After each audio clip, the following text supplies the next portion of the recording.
Chers frères et sœurs, chers amis, je suis vraiment très heureux d'être avec vous ce matin et je voudrais vous saluer très fraternellement.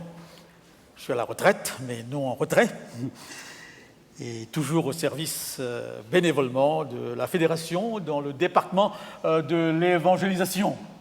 Et en effet, nous aurons à partir du 19 septembre, ici à Neuilly, sur une période qui ira jusqu'au 12 décembre, chaque 3 samedis, un sujet d'évangélisation.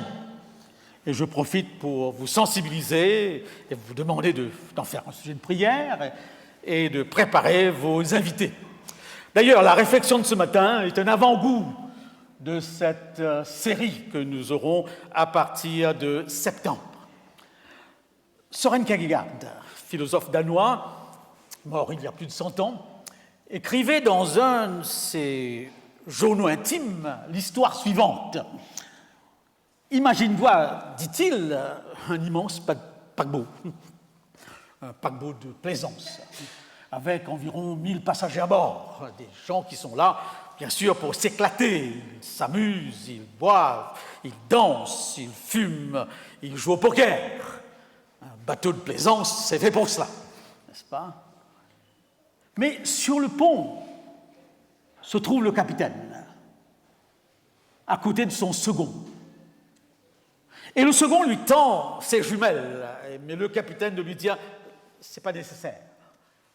Ces pointes blanches à l'horizon, je les vois. Les icebergs.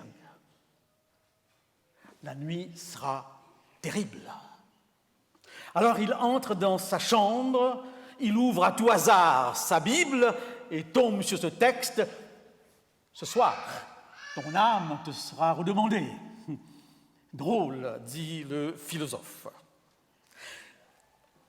Il prend une pause et il reprend son histoire. Et il nous demande de nous imaginer le même scénario, gros paquebot, 1000 passagers qui s'amusent. Et parmi ceux qui s'amusent se trouve le capitaine lui-même. C'est lui qui s'amuse le plus. Il est complètement ivre. On boit à sa santé et ça l'amuse. Mais sur le pont se trouve un passager ordinaire qui n'a certainement aucune connaissance maritime ou de quoi que ce soit ayant à faire avec le bateau. Et pourtant, lui aussi se rend compte qu'il y a des points blancs à l'horizon et que la nuit sera terrible. Alors, il ne peut garder pour lui ce sentiment de danger menaçant. Il arrête tous ceux qui passent à ses côtés et il leur dit « Ce soir, la nuit sera terrible. » Mais vous pouvez vous imaginer qu'on ne le prend pas au sérieux. Qui es-tu? Un simple passager comme tout le monde. Il fait venir les responsables du bateau, qui le tournent en ridicule. Et finalement, il appelle le capitaine lui-même pour l'exposer ce qu'il voit. Le capitaine le menace de l'enfermer parce qu'il est en train de semer à bord une panique qui dérange. Le philosophe,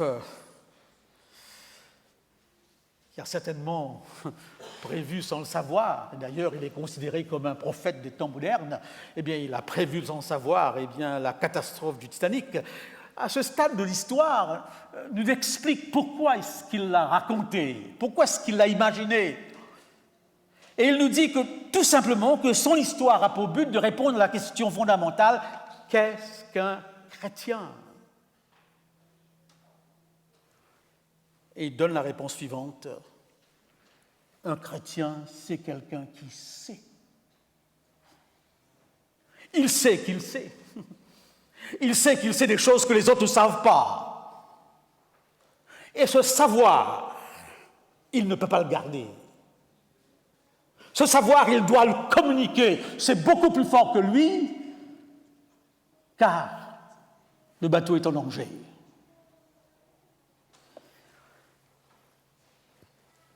Qu'est-ce que je sais? Que savons-nous vraiment? de tout ce qu'on nous a appris, de tout ce que nous apprenons, que savons-nous vraiment? Un autre philosophe incontournable dans la pensée occidentale a écrit environ 10 000 pages, c'est Emmanuel Kant, et il résume ces 10 000 pages par 3 questions. Première question, que puis-je savoir? Deuxième question, que dois-je faire? Et troisième question, que puis-je espérer?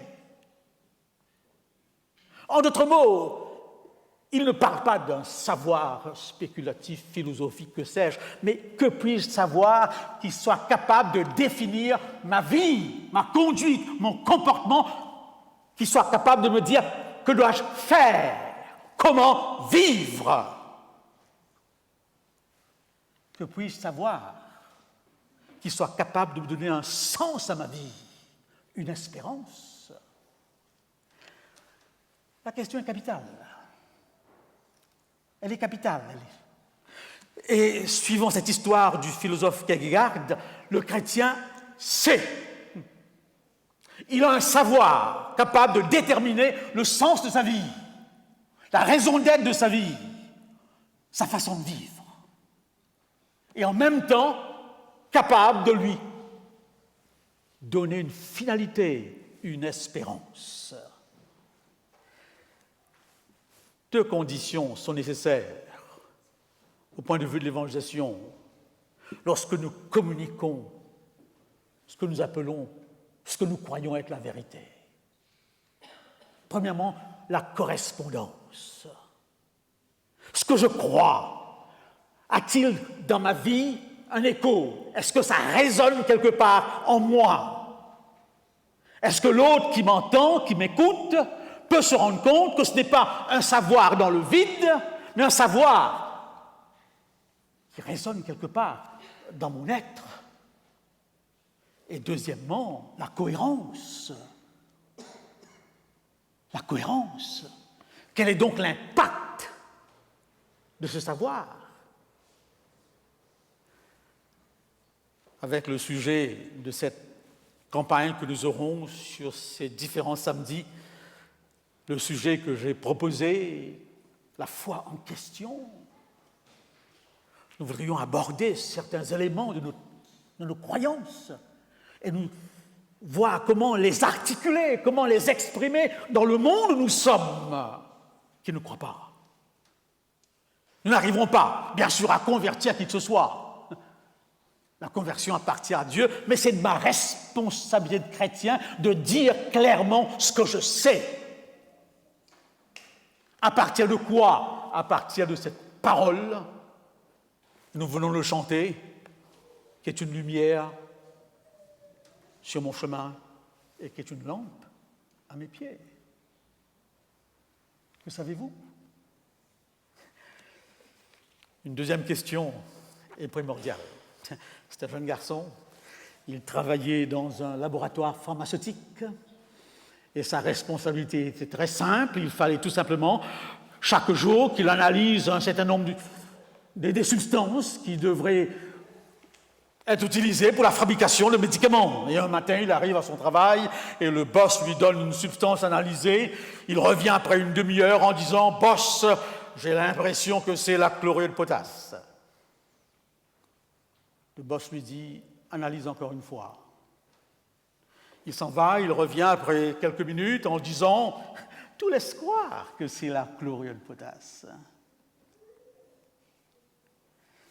Analyse encore une fois. Et il revient avec toujours la même réponse. « Il me semble que c'est la chlorure de potasse ». Et son patron, cette fois-ci, se fâche. Il lui dit « Analyse !»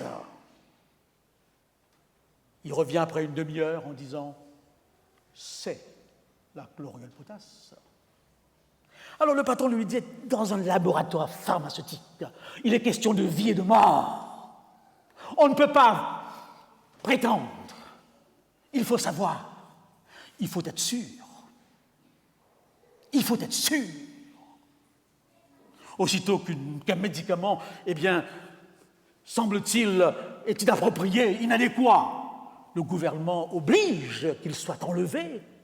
Il y a bien des gens qui souffrent par rapport à des médicaments qui n'étaient pas efficaces ou qui étaient inadéquats. Lorsqu'il est question de vie et de mort, il faut être sûr. Le salut est une question de vie et de mort. On est sauvé ou on est perdu. Il n'y a pas d'à peu près. Il n'y a pas de séance de rattrapage. Et je dois pouvoir, quand je prêche ce salut, faire comprendre à l'autre que sa destinée est en jeu. Le message du Christ est radical ici. La porte étroite, la porte large. Le chemin qui conduit à la vie et le chemin qui conduit à la perdition. De quoi êtes-vous sûr?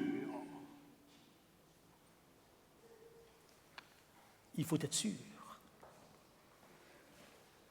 J'aurais aimé, avec vous maintenant, tout simplement considérer un homme de l'Ancien Testament. Son nom est Job. Et j'aurais aimé voir avec vous, en quelques minutes, ce qu'il savait et ce dont il était sûr. Ce Job, vous le savez, probablement est un des premiers croyants de l'Ancien Testament. On pense même qu'il était soit contemporain d'Abraham ou même avant Abraham. Il n'y a pas dans le livre de Job d'allusion au sanctuaire, il n'y a pas d'allusion au patriarche, donc on a un peu l'impression qu'il est avant tout cela. C'est le premier élément à prendre en considération. Deuxième élément, si toutefois il est au début même de l'histoire de la révélation, sa compréhension de la révélation est très limitée. La révélation divine est progressive. Donc Job est un petit peu encore au début de cette révélation. Ce que je sais, ce que vous savez par rapport au Nouveau Testament que vous avez entre les mains est de loin plus avancé, plus profond de ce que Job savait. Et c'est impressionnant de voir ces certitudes dans ce contexte embryonnaire de la révélation. Et troisièmement, il souffre. Il connaît une déchéance, une maladie inexprimable. Et alors, je suis impressionné par ce qu'il sait. Regardez ce qu'il dit au chapitre 19 de son livre à partir du verset 25. « Mais je sais que mon Rédempteur est vivant. Je sais qu'il se lèvera le dernier sur la terre. Quand ma peau sera détruite, je sais qu'il se lèvera. Après que ma peau aura été détruite moi-même, je sais que je contemplerai Dieu. Je sais que je le verrai et je sais qu'il me sera favorable. » Voilà. Et je crois qu'il dit ici l'essentiel de ce que vous devrez pouvoir communiquer au monde. Je sais qu'il est vivant. Je sais qu'il se lèvera le dernier à la fin des temps. Je sais que lorsqu'il se lèvera, je ressusciterai. Et je sais que lorsque je ressusciterai, je le verrai. Et je sais que lorsque je le verrai, il me sera favorable. La foi est une assurance, une démonstration.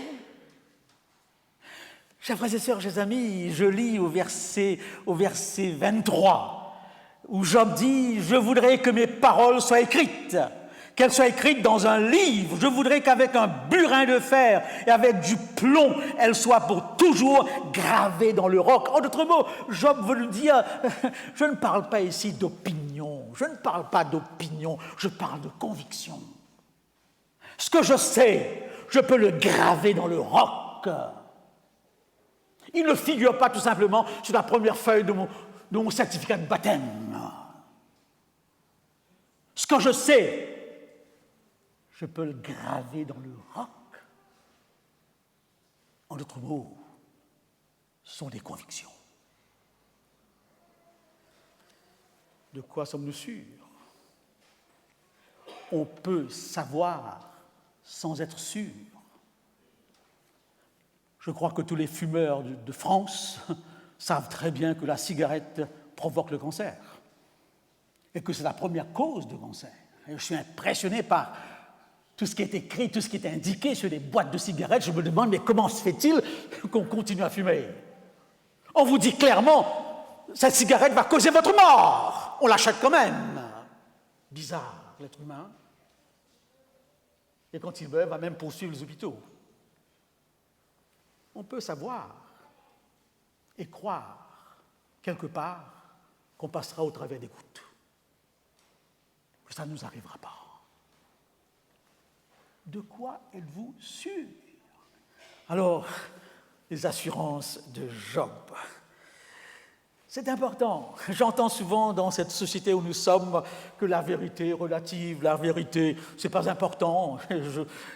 Ça me fait sourire parce que ça ne correspond pas à ce que les gens pensent vraiment. Vous avez vu à la télévision comme moi ce morceau d'aile du MH370. Et aussitôt, pendant des semaines, on a dépensé des milliers pour savoir si cette aile appartenait vraiment à cet avion disparu. Et j'ai entendu ces témoignages que j'essaye de comprendre. Nous devons savoir pour que notre deuil puisse commencer, pour faire face à ce traumatisme d'avoir perdu les êtres chers et de ne pas savoir où ils sont, c'est important d'être sûr. Et là, on est prêt à investir argent et temps, à poursuivre pour accéder à la vérité. Certains sont prêts à faire le voyage, une sorte de pèlerinage, jusqu'au lieu où on a trouvé le morceau d'aile, afin de commencer le deuil. Il y a une vérité existentielle dont nous avons tous besoin. Et il est question ici de vie et de mort, de salut. De quoi êtes-vous sûr? Avant de partir de Tahiti pour Collonges en l'an 2000, le Concorde avait craché. Et d'une manière générale, je prends un bouquin assez humoristique, c'est agréable de rire lorsqu'on est dans l'espace. Mais je sentais que quand même, au fond de moi, par rapport à ce crash du Concorde, qu'il y avait une petite inquiétude quelque part. Personne ne voyage sans se poser quelques petites questions. Et je suis tombé sur un livre, juste avant d'entrer dans la salle d'attente, de Jean Guiton. Un livre de Jean Guiton, académicien catholique très respecté, mort il y a quelques années, capable de discuter, de défendre sa foi avec n'importe qui, peu importe l'érudition de celui qui est en face de lui. Et ce livre avait pour titre « Mon dernier testament ». Il l'a écrit quelques jours avant sa mort. Vous me direz, mais Karl, pourquoi lire un livre sur la mort alors qu'on va entreprendre un voyage de 20 heures? Mais il ne faut pas se faire des illusions. Lorsque vous prenez, je le dis toujours, c'est une boutade. Lorsque vous prenez l'avion, après avoir traversé, n'est-ce pas, eh bien, fait toutes les démarches administratives, vous entrez dans un couloir, un long couloir, et ce couloir, dans toutes les langues, s'appelle tout simplement terminal. C'est une réalité. C'est une réalité. Eh bien, dans ce livre, Jean Guiton imagine une rencontre avec des gens de différents niveaux. Et ils viennent tous pour le déstabiliser dans sa foi. L'heure de vérité pour un croyant, c'est l'heure de la mort, s'il est encore lucide, s'il est encore capable de réfléchir. Et Jean Guiton fait face à la mort avec toute sa capacité intellectuelle. Et il écrit. Et là a lieu dans ce bouquin une discussion, un dialogue sur les convictions chrétiennes. Et celui qui vient en dernier, c'est Satan lui-même. Et Satan lui dit, pourtant je m'oppose à vos idées. Je veux vous faire changer d'opinion. Je veux vous déstabiliser. Et je viens le faire au pire moment pour vous, quand vous auriez besoin de vous raccrocher à vos certitudes, de vous agripper à votre foi. Et Guiton répond, avoir des opinions ne m'intéresse pas. C'est à la portée de n'importe qui. Mais avoir des idées vraies, absolument vraies, voilà qui est difficile et voilà qui est beau. Demain, je serai mort. Mais il y a un siècle que je pense à ce moment. Depuis 90 ans, je me dis, Guiton, tu as besoin de savoir, avec certitude, avant de mourir, ce qu'il y a après la mort. Alors j'ai cherché la vérité, cette question, je l'ai cherchée toute ma vie. De quoi êtes-vous sûr? Ma mère aussi est morte, assez lucide. Je me souviendrai toujours qu'à un certain moment, elle m'a demandé de me rapprocher. Elle m'a chuchoté dans l'oreille. « Karl, comment ça va se passer? Au moment où ce dernier souffle partira, que vais-je ressentir ?» J'ai fait un sourire en lui disant « Maman, je ne sais pas. Personne n'est revenu pour nous dire comment ça se passe. On prétend, mais la science a démontré que ce n'est que prétention. Qu'est-ce qu'il y a après? » Et alors le chrétien, par rapport à cette question de la mort et de tout ce qui se rattache à la vie, sait. Il sait, il a des réponses. Et ces réponses, il doit les communiquer.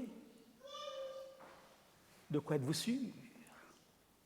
Une des premières questions que nous allons aborder dans cette série de conférences, votre foi, votre religion, est-il un conditionnement culturel? Si vous étiez né au Maroc, seriez-vous adventiste? Posez-vous la question. J'ai grandi dans cette église. Toute mon éducation est une éducation chrétienne adventiste. Si j'avais grandi ailleurs, question capitale que les gens de l'extérieur vont vous dire, que les psychologues vous diront, ta foi n'est que la projection de ton éducation. Ne parle pas de conversion. À quel niveau se situe la conversion et l'éducation? Question capitale pour parler à un monde laïque. Eh bien oui. De quoi êtes-vous sûr? De quoi êtes-vous sûr? Et alors, je regarde ces réponses de Job. Je sais que mon Rédempteur est vivant. Je sais qu'il est vivant. Dieu est une réalité, non abstraite, mais vivante.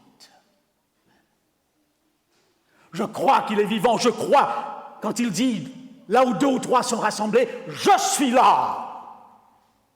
Et dans quelle mesure l'adoration du samedi matin, collectivement, me fait sentir qu'il est là.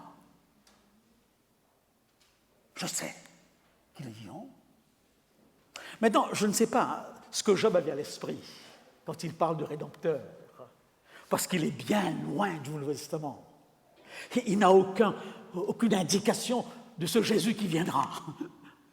Et ce mot Rédempteur doit signifier celui qui me rachète ou tout simplement mon propriétaire est vivant. Je sais.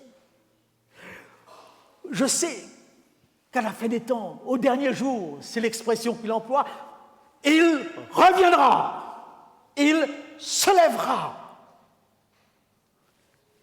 Deuxième question fondamentale. Et je sais que je ressusciterai. Et lorsque je ressusciterai, je le verrai et il me sera favorable. Toutes ces questions correspondent aux besoins du cœur humain. Et c'est ça qu'il faudrait pouvoir le démontrer. C'est Victor Hugo qui disait, eh bien, l'homme respire, aspire, expire. Pourquoi aspire-t-il? Les croyances chrétiennes correspondent à des aspirations du cœur humain. La joie, la paix, le bonheur, l'éternité, que sais-je? Je sais que je ressusciterai. J'ai entre les mains un petit livre que je lis assez souvent. J'aime bien ce petit ouvrage de Luc Ferry et de Lucien Gerfagnon. Les deux sont des athées. Luc Ferry est un athée, et il le dit ouvertement. Et ils ont écrit un petit ouvrage très très intéressant qui a pour titre « La tentation du christianisme ». Et là, Luc Ferry, l'ancien ministre de l'Éducation, nous explique pourquoi le christianisme est devenu une religion universelle. Comment comprendre, dit-il, qu'une petite secte, comme la secte des Nazaréens, à savoir les premiers chrétiens, comment cette secte est-elle devenue une civilisation, une culture occidentale? La question est pertinente. Et il explique, et là je vais juste prendre une seule explication qu'il donne, et il nous dit ceci: ce que nous promettent les stoïciens, les Grecs, les philosophes grecs de l'époque du Christ, pour être clair, c'est qu'on va devenir un fragment du cosmos, anonyme et inconscient, un grain de poussière logé dans un ensemble immense. Mais avons-nous vraiment envie de devenir un atome de matière brute perdu dans une immensité sans âme? Ce n'est pas enthousiasmant. Alors, dit-il, ce dont nous avons envie, voilà en tout cas ce que pense Justin, un père d'Église, et tous les chrétiens, à ce qu'il me semble avec lui, c'est de rester éternellement en vie. Si possible, de retrouver ceux que nous aimons après la mort. Pourquoi toutes ces larmes à chaque enterrement? Pourquoi tous ces monuments, toutes ces plaques? Parce qu'au fond du cœur humain, il y a un message qui est envoyé. C'est pas terminé. C'est pas fini. Et alors, Luc Ferry dira justement un peu plus loin, eh bien, la promesse, bien évidemment, est grandiose, pourvu, bien entendu, qu'on y croit. Si on y croit, c'est la chose la plus extraordinaire qui soit. Vivre éternellement un jour, retrouver ceux que nous avons aimés. Qui dirait non à cela? Alors vous comprenez pourquoi le texte de Job est pertinent. Je sais qu'il reviendra, je sais que je ressusciterai. Chers frères et sœurs, chers amis, nous aurons l'occasion d'aborder certaines questions. Que savez-vous? De quoi êtes-vous sûr? On a chanté bientôt, il va revenir. Je le chante depuis mon enfance. Et je sais qu'à la dernière conférence générale, on a entendu encore une fois, souhaitons que c'est la dernière. Depuis des années, on souhaite que c'est la dernière. Message ponctué d'amen retentissant. 100 000 adventistes disent amen, mais depuis des siècles, on dit amen à ce retour, et il n'est toujours pas là. Soyons clairs. Quelqu'un de l'extérieur vous dira, mais est-ce que tu ne te berces pas d'illusions? Depuis 2000 ans, tu l'annonces. Mais où est-il? Il arrive même que dans le milieu, on est fatigué d'attendre, et ça se comprend. Même au temps de Jésus, les gens disaient, mais où est donc cette promesse? Il reviendra. J'étais à Maurice il y a quelque temps de cela, pays de mon enfance, et j'étais à l'église de Maubassin, l'église de mon enfance, et là, dans cette église, il y avait auparavant un rideau en couleur pourpre, et sur le rideau, avec des phrases argentées, cette déclaration très connue de l'époque, est connue encore aujourd'hui, mais pas autant utilisée, Maranatha, Jésus revient bientôt. J'ai connu ces adventistes qui se saluaient par cette phrase, Maranatha. Mes parents étaient parmi les premiers adventistes de mon île. Et paradoxalement, on a enlevé le Maranatha, Jésus revient bientôt. On l'a remplacé par une petite phrase, louez l'Éternel. J'ai regardé ce changement, je me suis dit, et je demandais à l'Église, j'ai dit à l'Église, mais j'ai un petit peu l'impression que cela signifie le pasteur tarde à venir, chantons en attendant quelques cantiques. Il tarde, chantons. Et d'ailleurs, il y a une place extraordinaire accordée à la louange aujourd'hui dans toutes les liturgies chrétiennes. On chante, on chante, on chante. Il faut chanter. Est-ce qu'on chante pour faire passer le temps? Est-ce qu'on chante pour remplacer ce vide, cette absence ou ce sentiment qu'il ne vient pas? Je sais qu'il reviendra. Et je suis sûr que lorsqu'il reviendra, il me verra. Tout œil le verra. Il me verra et il me sera favorable. La question se pose ce matin, êtes-vous sûr? Êtes-vous sûr? Dites à une jeune fille, si une jeune fille, n'est-ce pas, qui est enceinte, ça se voit. Les signes sont là, c'est évident. Et lorsque vous lui posez la question, êtes-vous enceinte? Elle vous répond, plus ou moins. On ne peut pas croire plus ou moins. On croit ou on ne croit pas. Psychologiquement, vous ne pouvez pas mentalement fournir un effort où croyance et non-croyance se mêlent. Vous croyez et vous ne croyez pas. Ou vous ne croyez pas et vous croyez, mais vous ne pouvez pas systématiquement faire les deux en même temps. Croyez-vous? Le temps ne le permet pas, mais je vous invite à considérer un croyant, cette fois-ci, je dirais un chrétien. Job n'est pas un chrétien, Job est un croyant. Il existe avant le Christ. Le chrétien que je voudrais vous présenter, méditez cela chez vous, c'est Paul, n'est-ce pas? Et il est dans le même contexte que Job, il souffre. Il a la même assurance que Job, je sais que mon dépôt est là, il l'a gardé, il l'a réservé. Et il dira dans ce texte de Timothée, je sais en qui j'ai cru. Non pas je sais en quoi. La doctrine, c'est en quoi. L'école de sabbat qui aura lieu après sera un temps de réflexion sur le en quoi nous croyons. Et on peut sortir de ce lieu sans rien ressentir. Je sais en qui j'ai cru. Et l'originalité du christianisme, et c'est important, chers frères et sœurs, l'originalité du christianisme, c'est de dire que son fondateur, son médiateur est toujours vivant. Voilà l'originalité. Quelle différence avec toutes ces religions qui ont des fondateurs extraordinaires, Mahomet, Bouddha, Confucius et autres, mais ils sont tous morts. Et le chrétien affirme que son fondateur est vivant. Est-ce que ça change quelque chose? Est-ce que ça change quelque chose dans votre vie de savoir que celui qui vous dirige est mort ou qu'il est vivant? Toujours vivant. Que Dieu vous bénisse ce matin, qu'il vous accorde sa grâce et que vous puissiez vous poser les questions suivantes. Qu'est-ce que je sais? De quoi suis-je sûr? Cette assurance de la foi que j'ai, dans quelle mesure cette assurance, cette certitude impacte ma vie? Dans quelle mesure puis-je dire, je sais en qui j'ai cru? Je sais qu'il est vivant. Je sais qu'il reviendra. Je sais que je ressusciterai. Et lorsque je le verrai, je sais qu'il me sera favorable. Que Dieu vous bénisse.